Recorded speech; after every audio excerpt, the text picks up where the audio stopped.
اعوذ باللہ من الشیطان الرجیم، بسم اللہ الرحمن الرحیم۔ برادران اسلام، السلام علیکم ورحمۃ اللہ وبرکاتہ۔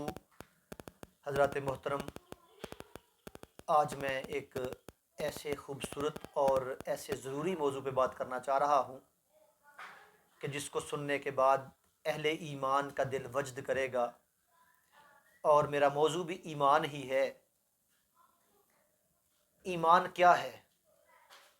ہمارے نزدیک ایمان کلمہ پڑھنے کا نام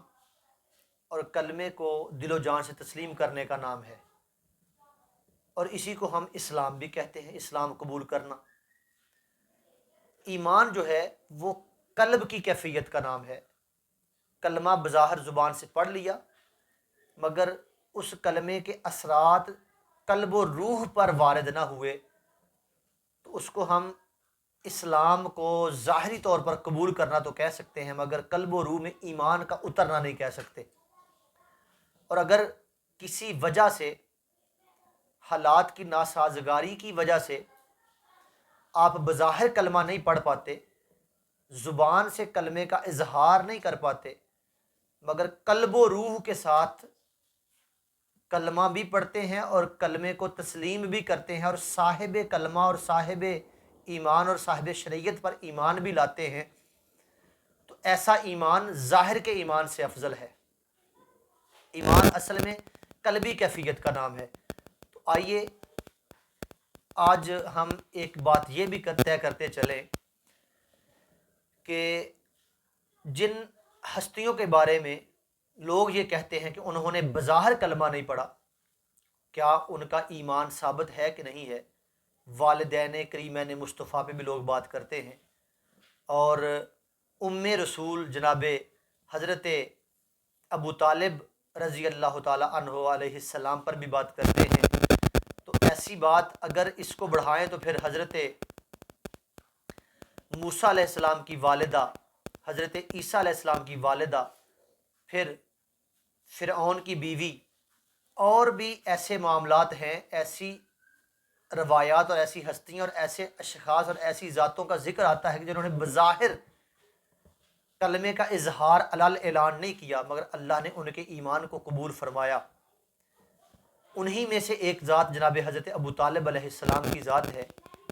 حالانکہ ان کے بارے میں مسئلہ الگ ہے کہ آپ نے بظاہر بھی ایمان اور اسلام کا اظہار فرمایا، گو کہ وہ روایات کچھ لوگوں کی ہٹ درمی اور کچھ لوگوں کے بغض کی وجہ سے امت تک نہیں پہنچی، اور کچھ پہنچ بھی گئیں مگر وہ بیان نہیں کی جاتی۔ حضرت محترم، جناب ابو طالب علیہ السلام ایسی ذات ہیں، کریم نبی صلی اللہ علیہ وآلہ وسلم نے جناب ابو طالب علیہ السلام کا غم منایا۔ اور کہاں سے یہ ثابت ہے کہ مسلمانوں کا نبی ہو اور سارے نبیوں کا سردار نبی ہو، سارے نبیوں کا امام نبی ہو، تو کسی غیر مسلم کا غم منائے؟ جس نے کلمہ نہ پڑھا ہو اس کے وصال کا غم کرے، غم بھی ایسا کہ جس سال میں حضور کے وہ چچا دنیا سے رخصت ہو گئے، حضور نے اس سال کو عام الحزن کہہ دیا، پورے سال کو غم کا سال کہہ دیا۔ ابو لہب کے مرنے کو حضور نے غم نہیں منایا، ابو جہل کے مرنے پہ حضور نے غم نہیں منایا، تو پھر حضرت ابو طالب کے دنیا سے جانے پر حضور نے غم کیوں کیا؟ بلکہ اس غم کو غم کا سال کیوں کہہ دیا؟ پورے سال کو ہی غم کا سال کہہ دیا۔ حضرت محترم، کریم نبی صلی اللہ علیہ وآلہ وسلم کے یہ ایسے پیارے چچا تھے کہ میرے نبی صلی اللہ علیہ وآلہ وسلم نے جب تبلیغ اسلام شروع کی، دین کی تبلیغ کا بیڑا اٹھایا، تو کفار مکہ نے میرے نبی کو طرح طرح کی اذیتیں اور تکلیفیں دینا شروع کر دیں۔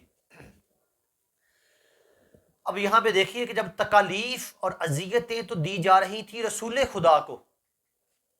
تو جناب ابو طالب کو تو کوئی کچھ نہیں کہتا تھا۔ وہ تو سرداران مکہ تھے، وہ تو سرداران قریش کے ایک عظیم سردار تھے، طاقتور سردار تھے، جنگجو سردار تھے۔ آپ تو کسی سے نہ ڈرتے تھے، نہ آپ کو کوئی ڈرانے کی ہمت کر سکتا تھا، نہ آپ کی کوئی مخالفت میں جا سکتا تھا، نہ آپ کے کوئی مقابلے میں آنے کی ہمت کر سکتا تھا۔ تو جناب ابو طالب علی کے بابا تھے، کون آپ کا مقابلہ کرتا اور کون آپ کی طرف ہاتھ اٹھاتا یا آنکھ اٹھاتا؟ اب جب جناب ابو طالب علیہ السلام کو کوئی تکلیف نہیں پہنچا رہا تھا، تکالیف تو دی جا رہی تھی حضور نبی اکرم صلی اللہ علیہ وآلہ وسلم کو. تو جب نبی پاک صلی اللہ علیہ وآلہ وسلم کو مکہ سے نکلنے پر مجبور کیا گیا تو شاب ابی طالب کا رخ کیا. تو اگر جناب ابو طالب کے دل میں محبت رسول نہیں تھی، ایمان داخل نہیں ہوا تھا، اور وہ کریم نبی صلی اللہ علیہ وآلہ وسلم سے عشق و محبت نہیں رکھتے تھے، تو پھر کہہ دیتے کہ بھتیجے محمد آپ کو مکہ والے تنگ کر رہے ہیں، مجھے تو کچھ نہیں کہتے، میں اپنا کاروبار، اپنی تجارت، اپنا گھر بار چھوڑ کے کیوں شاب ابی طالب میں جاؤں، آپ چلے جائیں اور آپ کے ماننے والے چلے جائیں، میں تو اپنے گھر پہ رہوں گا. جبکہ ایسا نہیں ہوا. کریم نبی صلی اللہ علیہ وآلہ وسلم کی اذیتوں اور تکلیفوں کو دیکھتے ہوئے میرے نبی کے ساتھ ہی جناب ابو طالب خود نہیں گئے صرف، بلکہ اپنے بچوں کو، اپنے اہل و عیال کو بھی ساتھ ہی لے گئے، اور کریم نبی صلی اللہ علیہ وآلہ وسلم کے ساتھ ہی شاب ابی طالب میں محصور بن گئے، قیدی بن کے زندگی گزارنے لگے.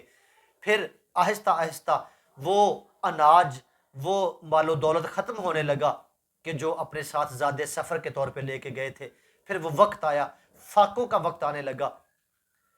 وہ وقت بھی آیا کہ جناب ابو طالب علیہ السلام نے جب ایک وقت میں بس ایک فرد کے کھانے کے لیے گھر میں انتظام تھا،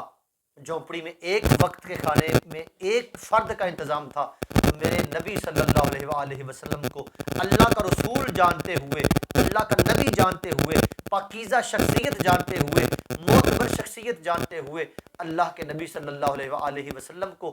اللہ کی بارگاہ میں کا مقبول مانتے ہوئے اور ان کا زندہ رہنا، ان کا حیات رہنا ضروری سمجھتے ہوئے، جناب ابو طالب علیہ السلام نے میرے نبی کو اپنے ہاتھوں سے نوالے کھلاتے رہے، اپنا پیٹ بھی بھوکا رکھا، اپنی اولاد کا پیٹ بھی بھوکا رکھا، اور کریم نبی صلی اللہ علیہ وآلہ وسلم کو کھلاتے رہے. پھر ایک وقت آیا، وہ وقت بھی آیا کہ جب کفار مکہ کی دشمنی اس حد تک بڑھ گئی کہ خطرہ تھا کہ وہ میرے نبی کو سوتے ہوئے نقصان نہ پہنچائیں. تو پھر جناب ابو طالب علیہ السلام کی جان نثاری اور اپنی اولاد کو حضور کی محبت میں قربان کرنے کا عالم یہ تھا کہ میرے نبی بستر پہ شام تک اپنے بستر پہ ہوتے، پھر اندھیرا چھا جانے کے بعد جناب ابو طالب حاضر ہوتے اور آ کے عرض کرتے، بھتیجے محمد، اے اللہ کے رسول، آپ اپنا بستر چھوڑیے اور میرے بچوں کے بستر میں سے کسی ایک کے بستر پہ آ جائیے، اور اپنے بچوں میں سے کسی ایک کو میرے نبی کے بستر پہ سلا دیتے. سوچئے ذرا محبت کا کیا انداز ہوگا، عشق کا کیا انداز ہوگا کہ اپنا پیٹ کا بچہ، اپنا خون، اپنا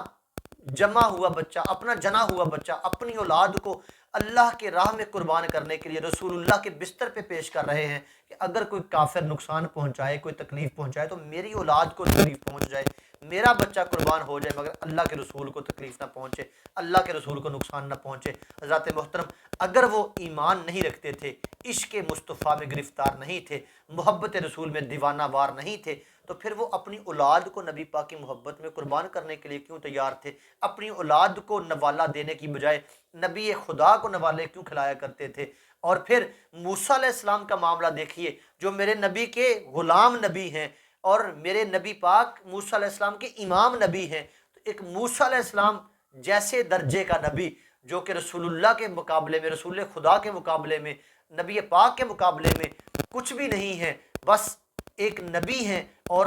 میرے نبی موسیٰ علیہ السلام کے بھی امام ہیں. تو موسیٰ علیہ السلام جب کسی کافر کے گھر میں پلتے ہیں تو ایک لمحے کے لیے کافر ان کو اٹھاتا ہے تو موسیٰ علیہ السلام اس کی داڑھی پکڑ کے کھینچتے ہیں، تمانچہ مارتے ہیں، اور پھر کسی مشرکہ کا دودھ نہیں پیتے ہیں. تو اللہ پاک یہ گوارا نہ کرے کہ موسیٰ جیسا نبی جو میرے نبی کا غلام اور امتی بننے کی خواہش کرتا رہے، وہ کسی مشرکہ کا دودھ پینا برداشت نہ کرے، اور مشرکہ کی گود میں پلنا برداشت نہ کرے، اور مشرک کی گود میں رہنا برداشت نہ کرے. تو نبیوں کے امام نبی کے بارے میں آپ کیسے سوچ سکتے ہیں کہ ایک ایسی ذات کے ہاتھ سے نوالے کھائے، ایک ایسی ذات کے دسترخوان سے کھانا کھا کے پلتا رہے کہ جس کے ایمان پہ آپ لوگ شک کرتے ہیں؟ اللہ تعالی ہمیں سمجھ عطا فرمائے اور سمجھنے کی توفیق عطا فرمائے. آمین وما علیہ.